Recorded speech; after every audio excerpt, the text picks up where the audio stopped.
Good evening, welcome to NUFC Matters. My name is Steve Wraith. And I'm Malcolm McDonald. And we're live in Scotswood Social Club.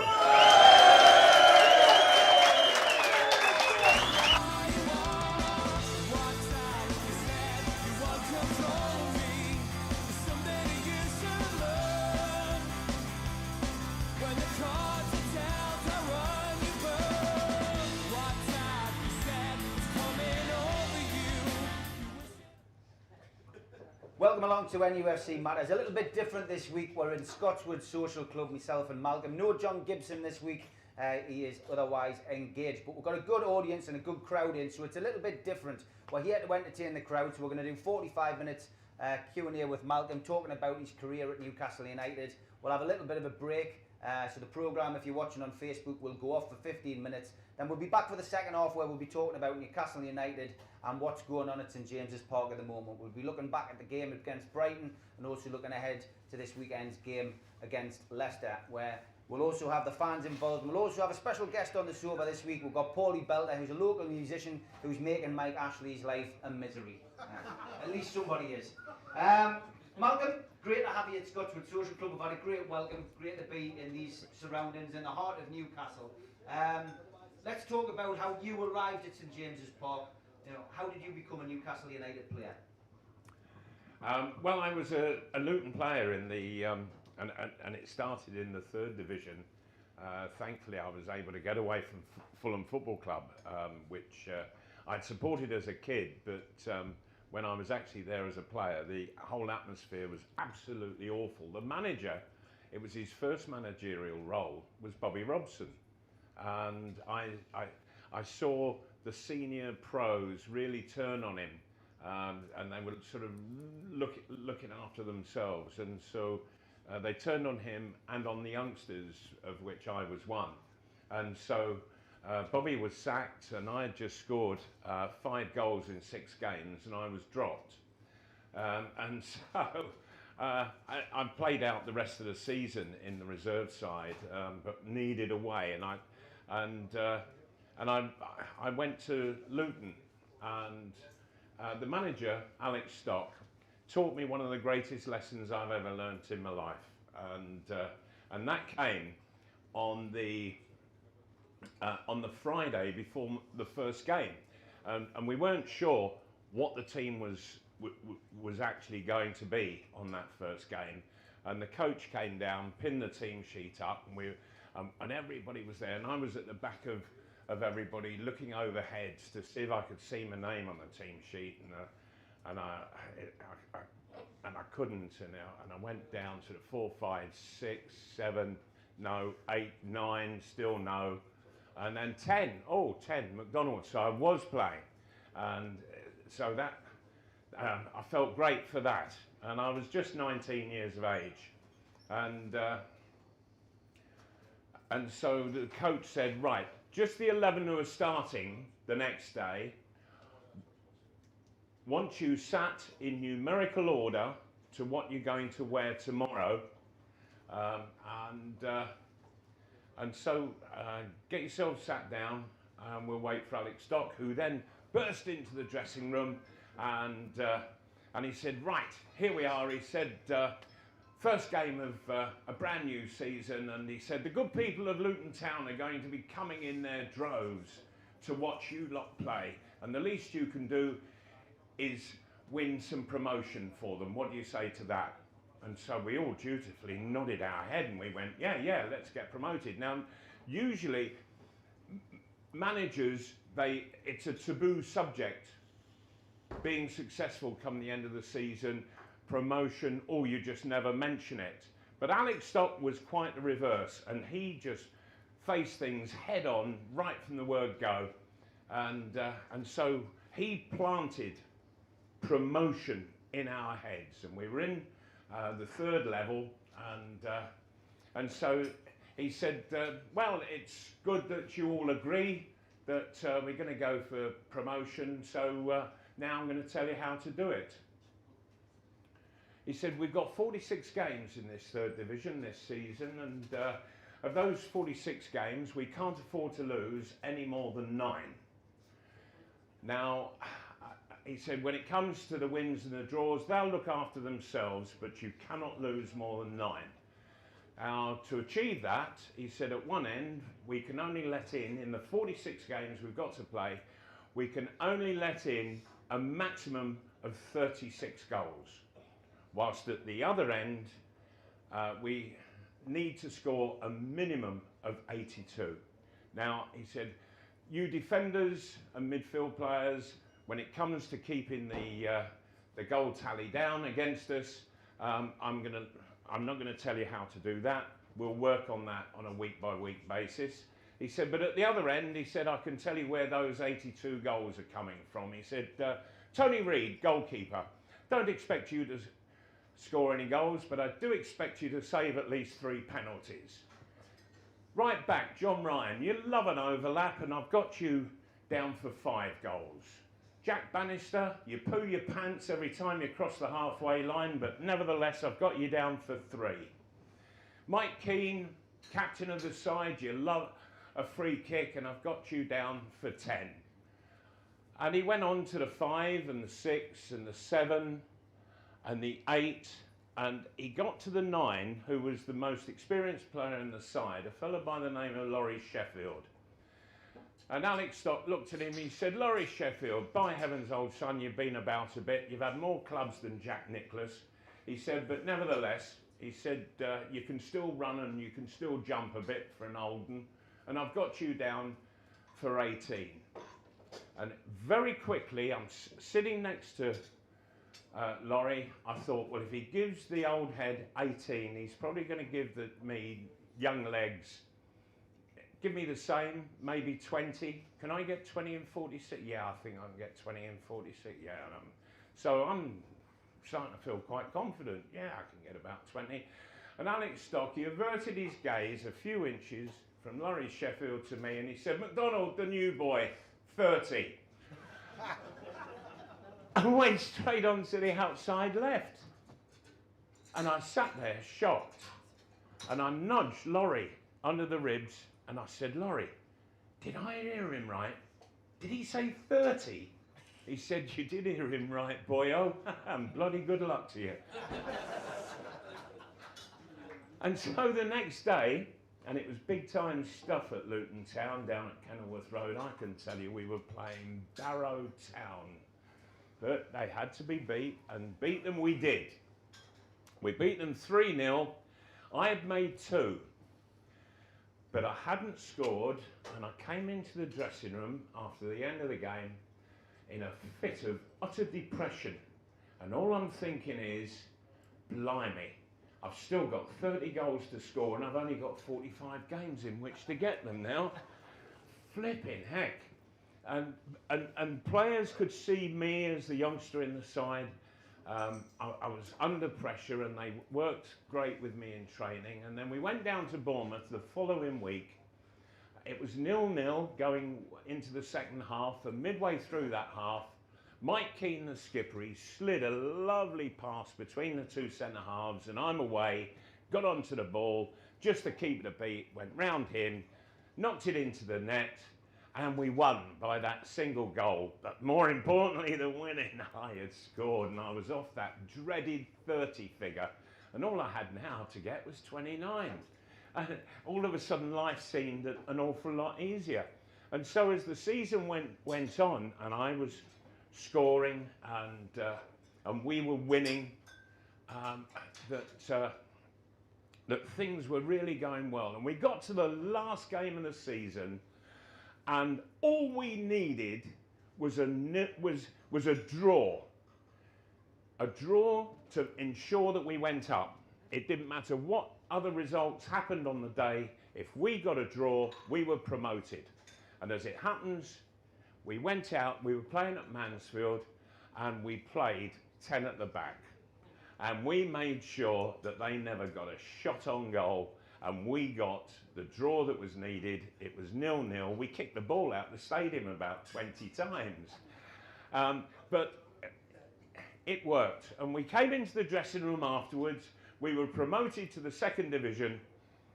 And the board of directors, in their absolute generosity had sent 2 bottles of champagne down for all of us in the dressing room to celebrate.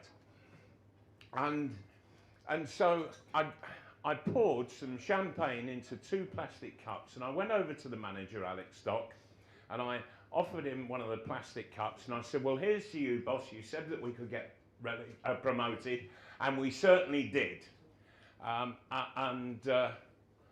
got an apology to make. He said, what's that, old son? I said, well, you told me that I had to get 30 goals, and I beg your pardon, but I only got 29. He said, well, you see, old son, there are those that when given a target, he said, they go over and above board. He said, and they get more than they're asked for. And he said, and then there are those who are able to just hit their target smack on. And then there are people like you. He said, so don't forget, old son, next season you owe me one.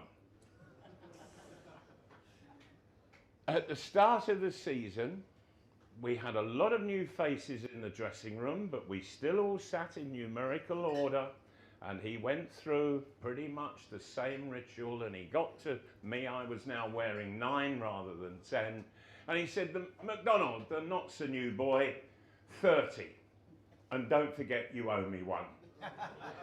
And he wasn't going to let me ever forget that.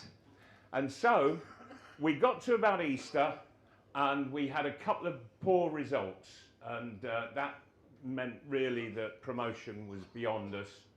And we had lost at Bristol City on the Friday. We had lost again on the Saturday, and on the Sunday we were in training because we had a game the following day. We used to play 3 and 4 games. Can you imagine some of the footballers of today? If they say, you've got to play 3 games in 4 days. My word, they'd have heart attacks.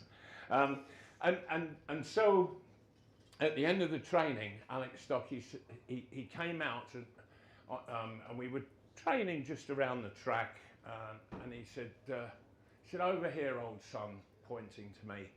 And he took me out into the centre circle of Kenilworth Road and kept looking over his shoulder in this empty stadium to make sure that we weren't being overheard. And he said, well, old son, promotion's out the window. And for poor little clubs like Luton Town, if we don't get promotion, then we're skint. And that means that we have to sell our best player, and that at the moment is you. And so you're going to be on your bike this summer. Now I can tell you that there are 3 clubs interested in you, and they are Manchester United, Chelsea and Newcastle United. All 3 are watching you. And he said, all you've got to do is just keep sticking it in the old onion bag until the end of the season, and you'll be playing in the top division next season. Fair enough. So I've kept sticking it in the onion bag. We played the last game of the season, and it was against Cardiff at Kenilworth Road, and we had to beat them by 2 clear goals to go into the Watney Cup instead of them. Sounds a bit like Newcastle. Watney Cup.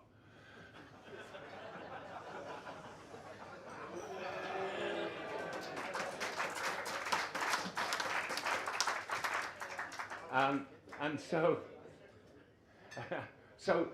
we were 2-0 up, and I had got both of those goals, and then I got a third, and so it was a hat-trick, which was quite a lovely, warm thing, knowing that this was my last game in a club that I'd really enjoyed my time at. And so in the dressing room afterwards, there was no champagne, there was just a pot of tea, and I poured some into 2 cups and went over, and I gave one to Alex Stock, my manager, and I said, well, boss, I said, we didn't get promoted as we all wanted, but I said, my first tonight, I said, that gave me the 30 that you demanded for the season. I said, my second, I said, well, that was the one that I owed you from last season. I said, and the third one, well, the third one I said you can have for luck. He said, luck, you'll be needing some bloody luck where you're going, mate. He said, come and see me on Friday, I'll have some news for you. So I went into the office first thing on Friday, and Alex Stock wasn't there. He came in about an hour later, all of a lather. He said, right, he said, now listen very carefully. I've just been down at the Great Northern Hotel, down at King's Cross Station. He said, the Newcastle party, all the directors and the manager, they're down for the FA Cup final tomorrow. He said, and I've just done the deal with them. He said, I've done the deal, £185,000. Now, you get in your car, he said, get down there and sting them for every penny you can get. And so off I went, and I went down, and I asked the reception where I could find the Newcastle party, and the lass said, through that corridor, they're in the room at the end. So as I'm walking down, all of a sudden, the door frame at the far end was suddenly filled with big, broad shoulders. And I recognised a Newcastle ex-player, and he was the manager of Newcastle United, Joe Harvey. So I've walked along the corridor with my arm outstretched, and I've said, well, Mr. Harvey, I said, I'm Malcolm MacDonald, Alex Stock, the Luton manager, has asked me to come and see you. He said, and his first words to me were, what the bloody hell did you think you were doing, scoring a hat-trick in your last bloody game against Cardiff? He said, you know, your manager's been here for an hour this morning. He said, back at Easter, we had the fee agreed at £155,000. He said, you score a hat-trick in your last game, and your manager's here this morning, and he's put the fee up 10 grand a goal.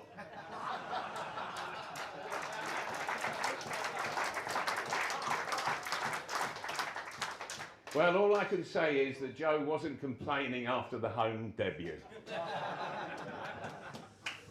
Great stuff. Yeah, round of applause. Terry Hibbett. Well, when you arrived at the club, you met another club icon who gave you some advice. Tell us that story. It's a great story. Right. So on that Friday that I've just mentioned, the day before the cup final, I signed for Newcastle, but that wasn't the deal complete. What was required was the medical. And in those days, the medical could only be held at the signing club's treatment room. So that meant, because everybody was down to watch the cup final the following day, that on the Monday, after that weekend, I would travel north and go for the medical, and then the whole situation could be finalised.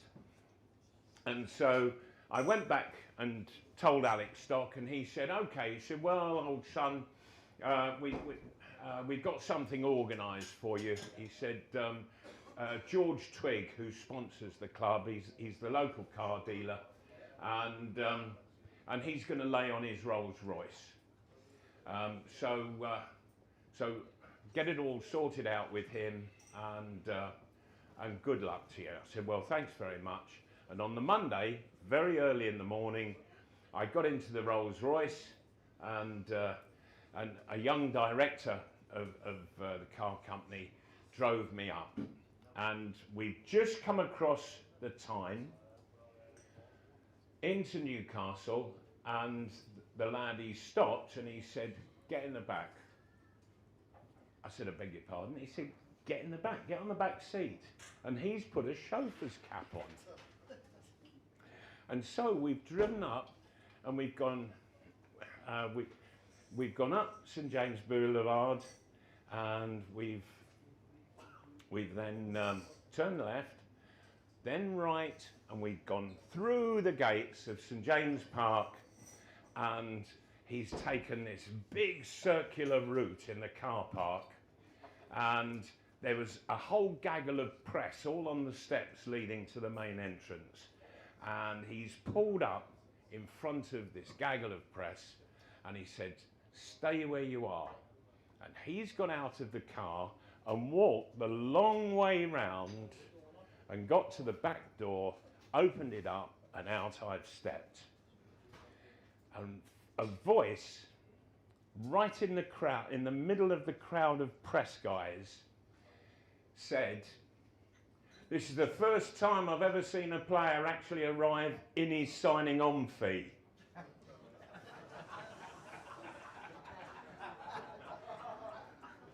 It was Bob Cass, who was then writing for The Sun. He bless him, he passed away 3 or 4 years back, and it was so sad, because he was a great fellow, Bob. I worked with him an awful lot, and I loved his company.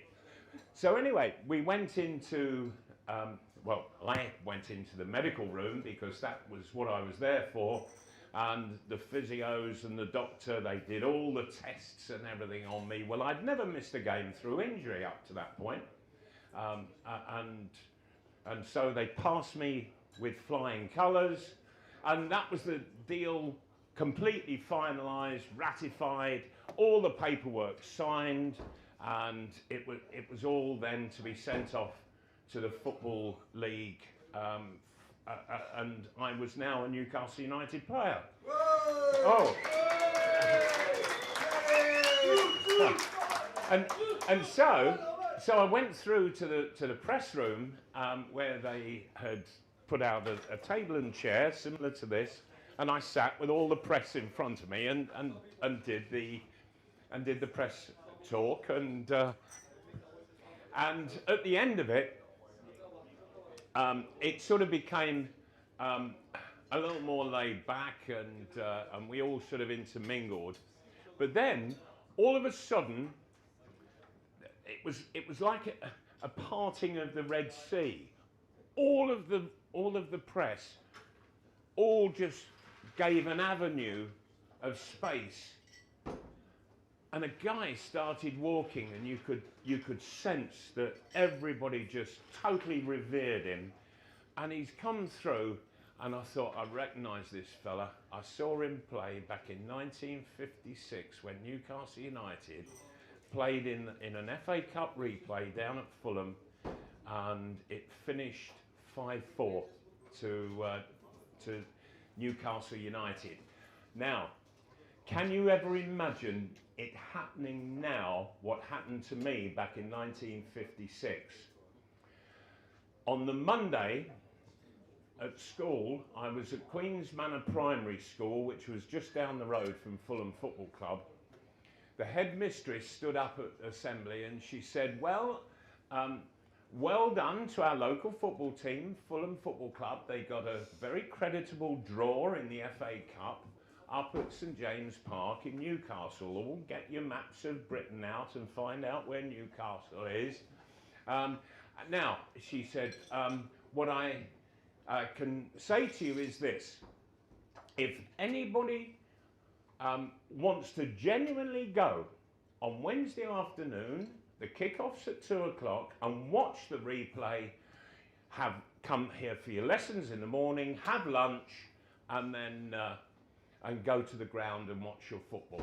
Can you imagine that happening now? Dear me, not a chance in hell. But that's how it was back then.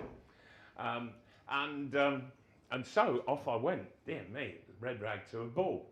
I was there, and I saw a wonderful game. And yes, it finished 5-4 to Newcastle. But the right winger broke my heart. It was 4 each with a couple of minutes to go, and the goalkeeper threw in the ball, and he just sprinted all the way from one end to the other, and he suddenly lashed across into the penalty area, and a flying Vic Keeble diving header got his head to it and knocked it in the net and made it 5-4. My heart was broken. And through this gap in the press, in 1971 was the fella who had knocked the crossover, Jackie Milburn. And he came and he said, welcome to Newcastle United. He said, I can tell you now, he said, the people are going to love watching you play, but more importantly, you're going to love playing for them.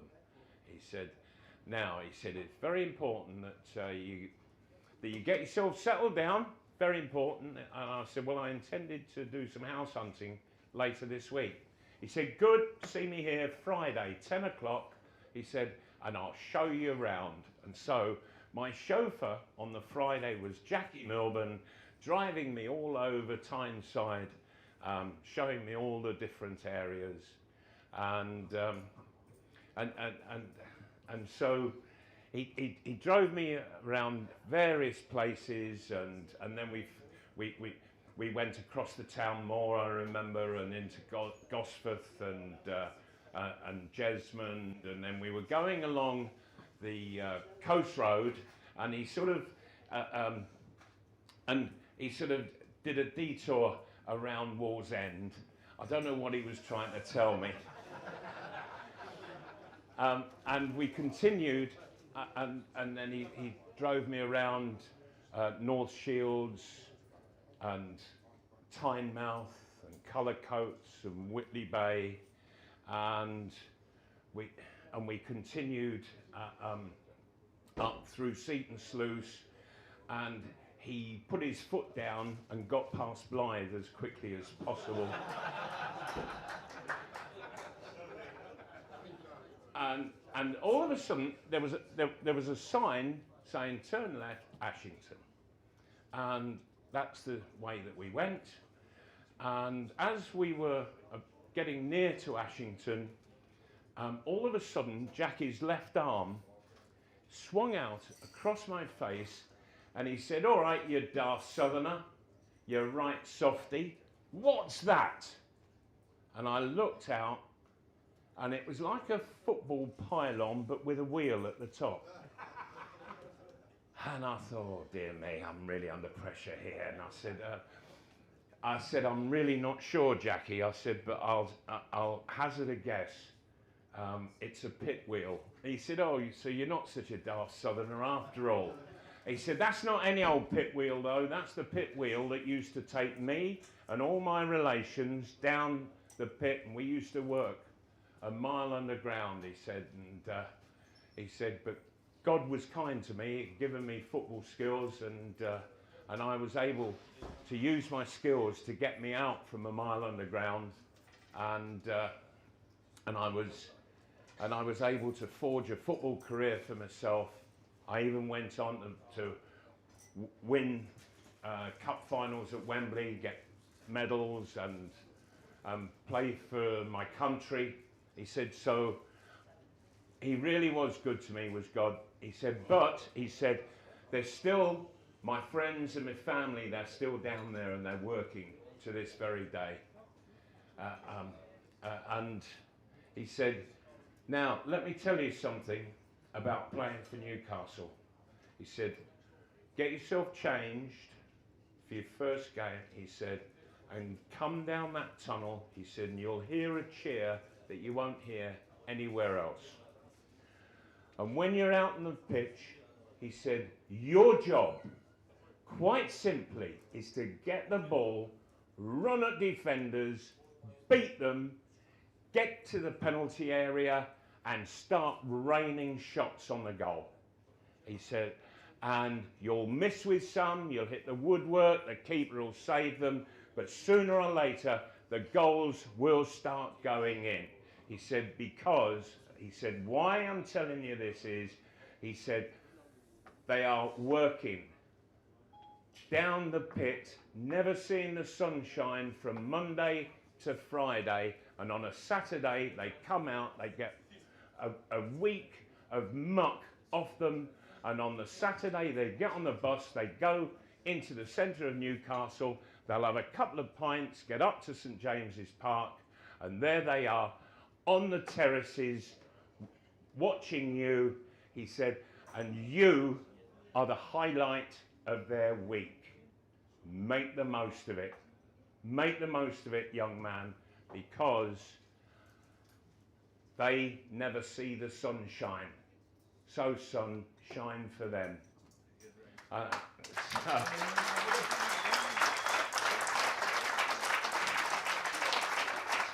And the words stuck with me, and sure enough, when I did come out that first time through down that tunnel, that there is no other stadium that has that noise.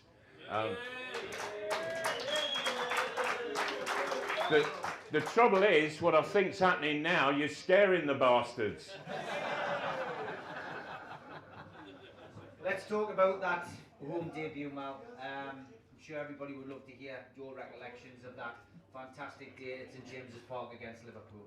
Right, you did actually mention a name a little earlier, and I've forgotten to mention him, and that was Terry Hibbett. All right, okay. Yeah. So and I'll come on to the Liverpool game, but I hadn't been with the club very long. We'd started pre-season training, and Joe Harvey came in through the dressing room door, and he came and he stood in front of me as I was getting changed after training. And Joe, when he had something to impart, he would put his hands in his trouser pockets and he would just rock back and forth on his heels. And he said, "Well, Mal," he said, "got news for you." He said, "I have just signed the man who is going to make the bullets for you to fire." Isn't that a wonderful line? Beautiful line. And all the players had heard, and we were all quite agog. And we said, "Well, who is it? Who is it, boss? Who is it? Who is it?" And Joe Harvey started walking towards the door, and he said, "I've just signed Terry Hibbett from Leeds United for the paltry sum of 30 grand. We were seriously impressed. Seriously impressed with that. And so he's got to the door and he's opened it and gone half out, and then he's put his head back in and he said, "Mind, it caused trouble in an empty house." And out he went. Well, Joe never said a truer word. By heavens, he did cause trouble in an empty house. I remember at Wolves one time, Hibby, dear, he had a mouth on him that just wouldn't stop. And it didn't matter who was in front of him, he would abuse them, insult them. Oh, he could give them some right stick. And at Wolves, he did something to me which had happened to me when I was at Fulham. I mentioned Fulham a bit earlier, and it was at a very difficult time. And my boyhood hero, Johnny Haynes, he was in the side. And it's a strange thing to play with your boyhood hero. But Hainesy, he was getting on. And others in the side were getting on, and they were just trying to survive, and the last thing they needed was youngsters coming into the side. And Hainesy, his passing ability, and I never knew really whether he was right or left footed because he was immaculate with both, and he could just ping passes with such accuracy. Wonderful player. But I happened to be playing outside left in this particular game, and he has knocked a pass diagonally across the field, and I am now sprinting up the left wing, going like a steam train, and about 3 yards from the ball, it's just run over the line, and Hainesy has gone like this to the crowd, and the crowd have all given me stick, and I thought, nobody will ever do that to me ever again. We're playing at Wolves, and Terry Hibbett has gone ping with this Johnny Haynes type ball, and I am flying up the left wing, and it's just run out of play just before I got to it, and Terry Hibbett has gone. like this to all the crowd. And I thought, right, you little shit, I'm after you. So we got into the dressing room. And Wolves had a strange thing, that there was like a bench seat like this, and then very high, but the hooks were high up on the wall, and you had to stand on this bench seat to hang your clothes on. And so in the dressing room afterwards, I am absolutely seething. And I thought, right, I'm going to have the little sod. So I've gone marching across, and I've got hold of Hibby, and I have stepped up onto this, and I've hung him on the hook by his shirt. And he's helpless, he can't move, he's stuck on this high hook. And I've gone, don't you ever, you little bastard, don't you ever do that to me again out on a football field. And he's sort of wriggling, and I'm stepped back, and I'm going to go stepping up on, and I am going to right-hand him.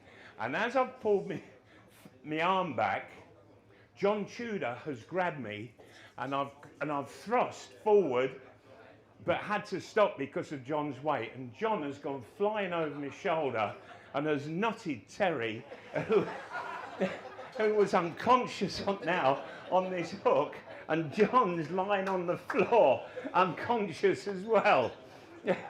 And I hadn't hit anybody. Anyway, but he could annoy the life out of me, could Tibby. But he was a great player, great passer of the ball, and we had an understanding which was second to none. And I just loved playing with a little fella. I really did. And against Liverpool in my home debut, he has slipped a fabulous little ball which enticed Larry Lloyd to go for it, but it allowed me just to nick it over Larry Lloyd's foot, go round him, and I cracked it from his second into the far top corner.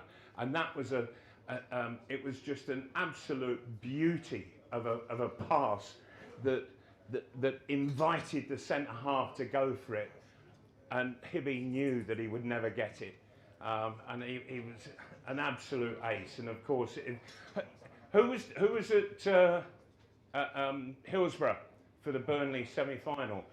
Anybody there? No? Yeah, one there. Ah, you were there. Do you remember the pass from Terry Hibbett? Ah, where the centre half jumped on my back. And the reason for that was, it was Colin Waldron, that Terry Hibbett, soaking wet, wasn't 7 stone, and he just didn't look as if he had the power nor the strength to hit a ball as far as he could.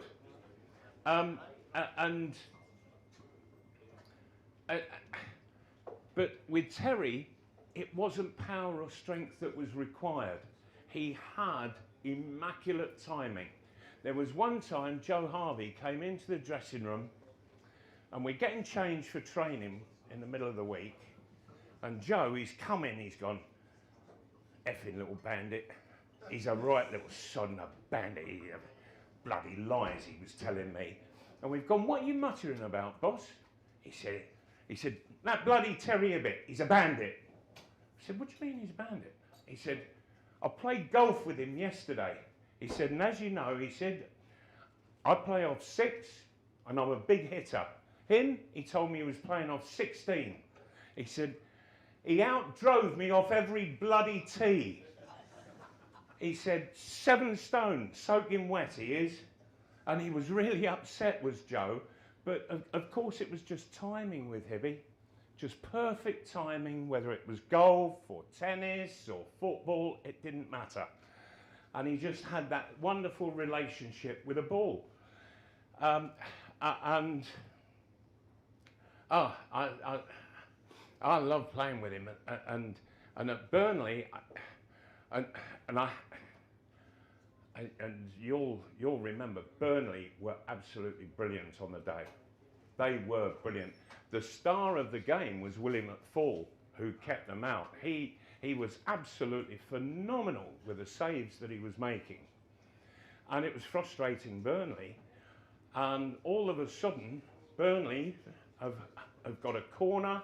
It's headed out, and Terry Hibbett in the D has, as the ball has come down, he's just half volleyed it. And Colin Waldron, marking me on the halfway line, thought that he could get forward because the ball would drop short, and it didn't. It just kept travelling, and he's realised that he's done it wrong. And so, as it's coming over his head, he's turned, run, and jumped on my back. Fortunately, I was able to rid myself of him, bloody parasite, and went through. I hit a shot. I was off balance, hit a shot. It came back off the goalkeeper, and I went round him and then slid it in, and that made it 1-0. And you could just see all the Burnley hearts that they were breaking at that moment in time. And then Terry McDermott knocked a super ball for me a bit later on, and I scored another. And that made it 2-0. And Burnley, they were absolutely bereft. They were brilliant on the day, and we stuffed them. So sad.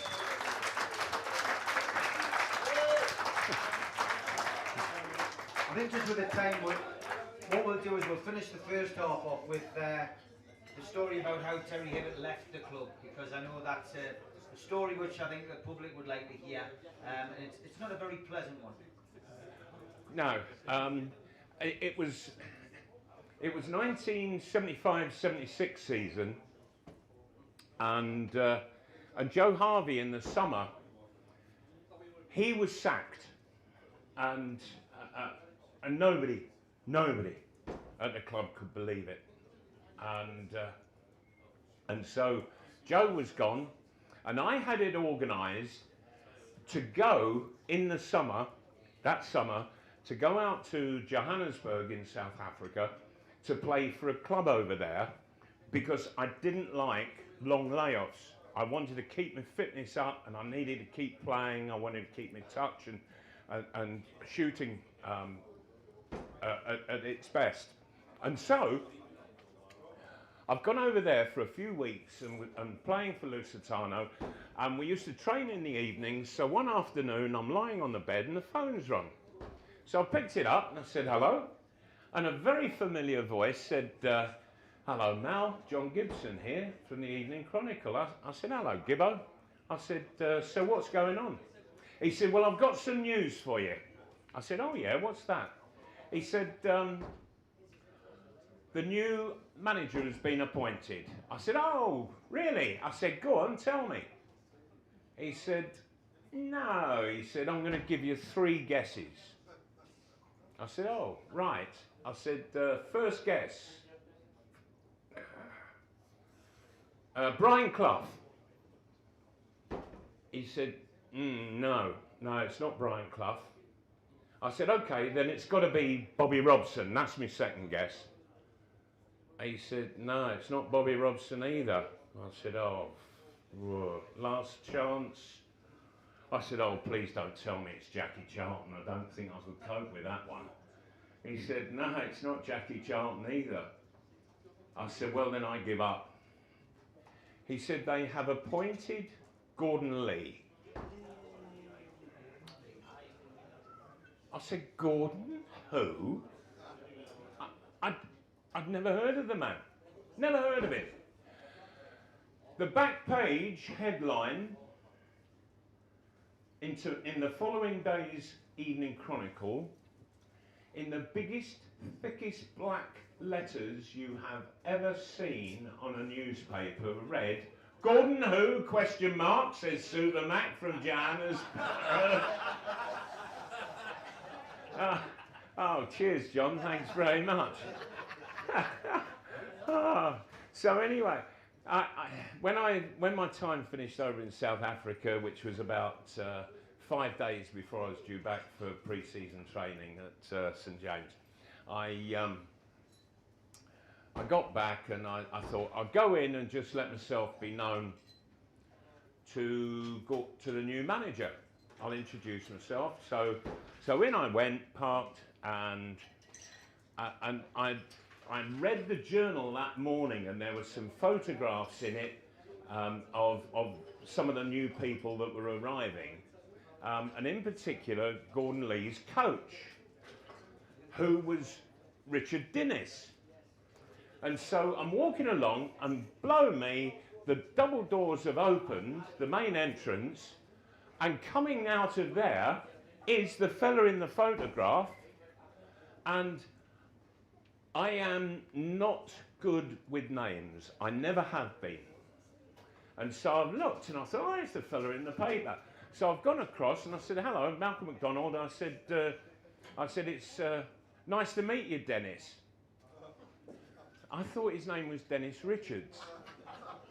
And it wasn't Richard Dennis. I thought, oh, dear me, I've cocked that one up. So anyway, I've gone in and I've knocked on the manager's door, and there was a come in. So I've gone in and I've said, Malcolm McDonald, I said, I just thought I'd pop in before we start training and welcome you to the club, and I wish you all the very best. He said, never mind that. He said, tell me about Terry Hibbett. I hear he's a troublemaker. I said, all you need to know about Terry Hibbett is he's got the best left peg in the country. I said, he is a fabulous little player. I love playing with him. He makes me loads of goals. And I'm not going to get involved in anything else. All you need to know is he's a great player. And so I walked out. I thought, I'm not happy with that kind of reaction from a new manager. And it was obvious that Gordon Lee had got it in for Terry before he had even met the fella. And he was just going on whatever chit-chat there was, bit of rumour, not nice at all. And we were playing Derby County later in that season, down at the baseball ground. And after about 5 minutes, Mickey Burns of all people has got sent off for a tackle. He couldn't tackle a dinner, Mickey Burns, and he's got sent off. Ha! He was soft as Clark's him, he really was. Anyway, so he's sent off. We're down to 10 men playing against a very, very good Derby side. And they've got a goal up, and we've battled away, and we've got a goal back, and they went another one up later in the game, and we're battling away, and we've got that one back. And Hibby, he's taken on Mickey Burns' role in midfield plus his own, and he's playing the game of two men. He was absolutely brilliant that day. And Derby, in the last 2 or 3 minutes, they've snuck one in, and they finished up winning the game 3-2 against us, 10 men Newcastle. And on the final whistle, Hibby literally collapsed in the centre of the pitch. So I've gone over to him and I've helped getting him to his feet, and I said, come on, Hibby. I said, you've been absolutely magnificent today. I said, I'll tell you what, I said, I think I've seen you have some great games, but that was your greatest. You were absolutely fabulous. And it's just a shame that we lost, because your performance deserved an awful lot better. And I'm helping him off the pitch, and we got into the dressing room, and he could hardly find the energy to take his wet and sweaty gear off. And most of the players, they'd gone in the bath, and we joined them a bit later, and then most of them had gone out, and it was a very deep plunge bath at Derby, very deep, and there was a metal ladder that came down the inside of it. And And we were sat there and we were just chatting away. There was just myself and Hibby. Everybody else was gone. They were getting dressed. And finally, I've had to give Terry a hand to get up the ladder. He was so shattered. And we got through to the dressing room. And the kit used to be packed in like massive hampers, wicker hampers. There were two of them, and one had been packed and the other was on top of it, packed, and on top of that was a brown paper parcel. And Hibby, as he's going past, there was just the physios and Richard Dinnis, the coach, and as Hibby started talking, Gordon Lee came in through the dressing room door and started walking across. And Hibby, pointing to the parcel, said, because it was so obviously a pair of boots. And so he said, hey, who's not travelling back to Newcastle then? Who's had the nightmare? And Gordon Lee has come across, all the others just went absolutely red-faced. And he's picked up the brown paper parcel, stuck it under Hibby's arm. He says, you're not going back to Newcastle. He said, Freddie Goodwin, the manager of Birmingham's outside. He said, I've just done a deal with him. He said, go and talk to him. He said, I don't want you at Newcastle. And Hibby was absolutely heartbroken. And Gordon Lee walked out. And Hibby, he just slumped onto his chair, and he just said, I don't believe what's just happened. He said, I haven't dreamt it, have I? I said, no, Hibby, you haven't. I said, and I can't believe it either. I said, it's absolutely outrageous to do it when you've just come off a pitch, having had probably one of the best games ever of your life. And anyway, we got dressed. Hibby went to speak to Freddie Goodwin, but beforehand I said, now you hot-headed little so-and-so, I said, you stay calm, don't make any rash decisions tonight. I said, go and hear what Freddie Goodwin has got to say, but then you've got to go home and you've got to discuss it with your missus. Come on, you've got kids who are at school, you've got to think about the family and what you want to do, how you want to do it. Yeah, he said, you're right, thanks, Mal. He said, I'm not going to do anything silly. I said, good. So anyway, off Hibby went to talk to Freddie Goodwin, and I went into the players' bar, and before I could get a drink, Gordon Lee and Richard Dinnis come in, and they said, right, everybody everybody onto the bus. We're going, we've got a long journey home.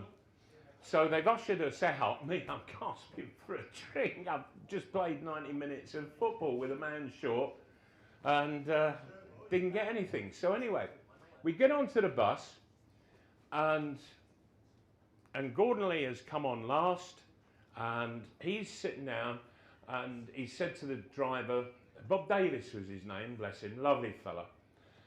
He said, right driver, off we go. And we went, whoa, the wee man's still inside talking with Freddie Goodwin. Said, come on, let's wait for him. He's going back to Newcastle tonight. He's going back to his family. Well, if he wants to go back, says Gordon Lee, and find his own way. Driver, drive on. And so Bob, bless him, he sort of suddenly found a bit of kangaroo juice and just sort of very slowly went a few yards up the road, buying as much time as possible, and finally Hibby has come out of the players' entrance, and he's looked around. There's the bus, and he's gone running for the bus. And Gordon Lee said to the driver, he said, driver, if you value your job, you will drive off now and leave the little shit behind. And I'd never ever known a player, and particularly a good and a great player, be treated so abominably as that. And there was no way I could forgive Gordon Lee whatsoever. No way. And I determined there that Hibby he'd be going, but I would be following him. By the end of the season, I'd be going as well. Gordon Lee was just fragmenting what to me was a terrific dressing room and a good team and also a great club. And he was doing his best to destroy it. So anyway, a bit later in the season, we were getting changed after a morning of training, and Gordon Lee has come into the dressing room and he stood in the middle. Now, how it worked at Newcastle was, we had a first team squad of 13 usually, and those 13 would get changed in the home dressing room, and all the reserves and all the juniors and apprentices, they would get changed in the away dressing room. And so Gordon Lee, he said in the dressing room, "Is Aidan McCaffrey Irish?" Now, Aidan McCaffrey was 18 years of age, playing in the reserve side and was getting changed in the other dressing room. So we've all looked around at each other and we've shook our heads and we've said, "No, he's not Irish. No, he's a Geordie, born and bred." "Why do you want to know if he's Irish?" He said, "I want to nominate him for the Irish international team." I said, "Well, he owns his own boots and that'll get anybody into the Irish team."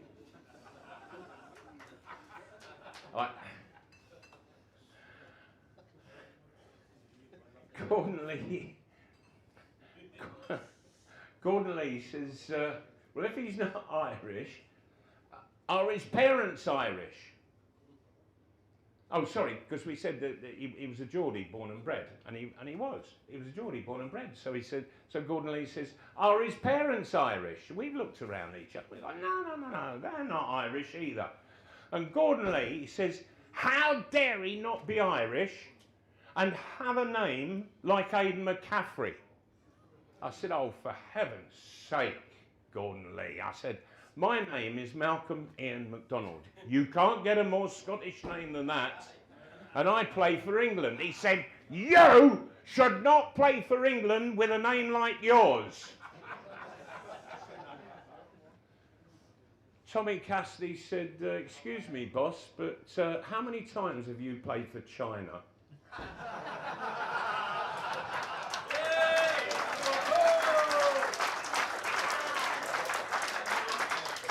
That's a great place to finish the first half. We're also going to finish the first half of the show, NUFC Matters, live on Facebook.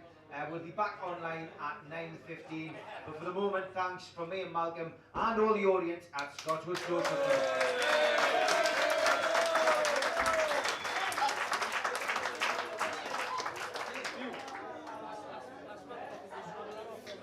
Okay, Malcolm's going to